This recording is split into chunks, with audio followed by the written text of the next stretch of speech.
นางคุณคำซื้อเพิ่นได้ยินเสียงคน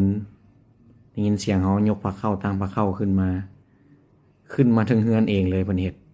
นะถือว่าลึงเป็นปกติเลยล่ะอัดประตูหน้าบ้านไว้ก็ขึ้นหลังบ้านอัดหลังบ้านไว้ก็ขึ้นหน้าบ้านได้สบายเลยเพิ่นเดี๋ยวนี้เนาะแล้วก็มาวนผ้าเข้ามานี่ต้องได้เอาให้กินเนาะคันบ่ให้กินแล้วมันบ่แล้วเพิ่นนี่ กินทั้งคนทั้งสัตว์กินไปพร้อมกันเลย แล้วก็วนพาเข้าอยู่แบบนี้แหละสไตล์เพิ่นเนาะต้องได้กินข้าวเนาะกินหญ้าแล้วก็กินเนาะแต่ว่านมให้เศร้าละหลังจากว่ากินข้าวแล้ว